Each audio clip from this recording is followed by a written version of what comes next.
Assalamualaikum warahmatullahi wabarakatuh. Halo teman-teman, jadi kali ini kami akan menjelaskan materi tentang respirasi. Sebelum itu, kami akan memperkenalkan diri terlebih dahulu. Perkenalkan, nama saya Muhammad Sultan sebagai pemateri pertama. Dan saya M. Hatir sebagai pemateri kedua. Baik, langsung saja kita masuk ke materinya. Nah, teman-teman udah pada tahu belum apa sih respirasi itu? Jadi, respirasi adalah proses pertukaran gas antara makhluk hidup dan lingkungannya. Proses ini melibatkan pengambilan oksigen atau O2 dan mengeluarkan karbon dioksida atau CO2.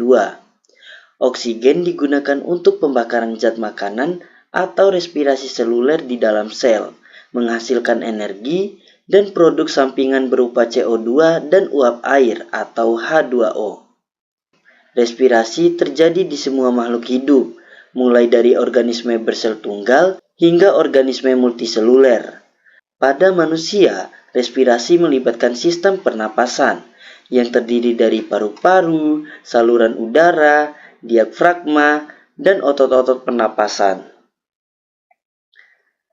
Selanjutnya, kita akan membahas fungsi respirasi. Fungsi utama respirasi adalah untuk memperoleh energi bagi sel-sel tubuh. Energi ini digunakan untuk berbagai proses penting dalam tubuh, seperti pertumbuhan dan perkembangan, memelihara fungsi organ, melakukan aktivitas fisik, dan menjaga suhu tubuh. Selanjutnya, kita masuk ke sistem pernapasan. Sistem pernapasan manusia terdiri dari berbagai organ utama. Yang pertama, hidung, yaitu tempat masuknya udara ke dalam tubuh. Hidung berfungsi untuk menyaring, membersihkan, dan melembabkan udara. Yang kedua, faring, yaitu bagian belakang rongga mulut dan hidung yang menghubungkan keduanya dengan laring. Yang ketiga, laring, yaitu organ yang memiliki pita suara. Pita suara ini bergetar saat udara melewatinya, sehingga menghasilkan suara. Yang keempat, trakea, yaitu tabung udara yang menghubungkan laring dan bronkus. Yang kelima, bronkus, yaitu dua cabang trakea yang bermuara di paru-paru. Yang keenam, bronkiolus, yaitu cabang-cabang bronkus yang lebih kecil. Yang ketujuh, alveoli. Di alveoli terjadi pertukaran gas antara udara dan darah. Yang kedelapan, paru-paru, yaitu dua organ yang terletak di rongga dada. Paru-paru terdiri dari alveoli, bronkiolus, bronkus, dan trakea. Yang terakhir, diafragma, yaitu otot yang terletak di bawah paru-paru. Diafragma berkontraksi dan relaksasi untuk membantu proses pernapasan. Selanjutnya kita akan membahas mekanisme pernapasan.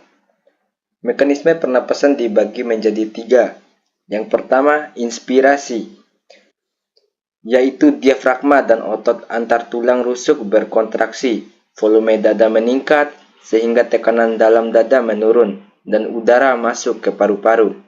Kedua, pertukaran gas, yaitu oksigen berdifusi dari alveolus ke dalam pembuluh darah, sementara karbon dioksida berdifusi dari darah ke alveolus. Dan yang ketiga, ekspirasi, yaitu diafragma dan otot antar tulang rusuk berelaksasi. Volume dada menurun, tekanan dalam dada meningkat, dan udara keluar dari paru-paru. Selanjutnya, gangguan pada sistem pernapasan. Gangguan pada sistem pernapasan dapat dikategorikan menjadi 2 jenis. Yang pertama, gangguan pada saluran pernapasan. Gangguan ini dapat terjadi pada bagian-bagian sistem pernapasan yang membawa udara seperti hidung, tenggorokan, bronkus, dan alveoli. Contoh gangguan pada saluran pernapasan antara lain 1. Faringitis, 2. Laringitis, 3. Bronkitis, dan 4. Pneumonia. Yang kedua, gangguan pada parenkim paru, yaitu gangguan ini terjadi pada bagian-bagian sistem pernapasan yang berfungsi untuk pertukaran gas, yaitu alveoli dan kapiler darah. Contoh gangguan pada parenkim paru antara lain 1. Emfisema, 2.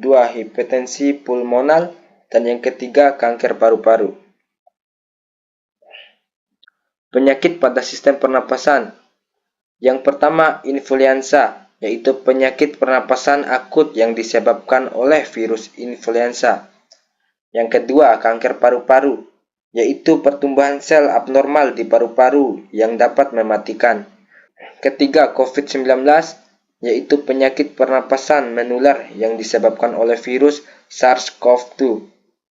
Dan yang keempat, emfisema, yaitu kerusakan pada alveolus yang menyebabkan pernapasan sulit.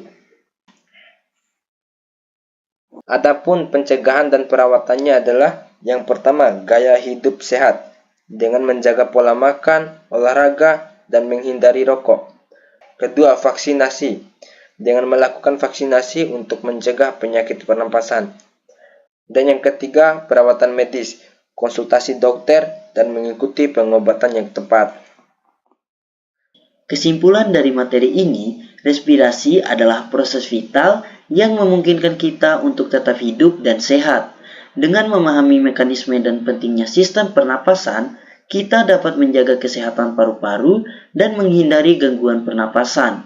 Menerapkan gaya hidup sehat adalah kunci untuk mempertahankan sistem pernapasan yang optimal. Sekian materi yang bisa kami sampaikan. Wassalamualaikum warahmatullahi wabarakatuh.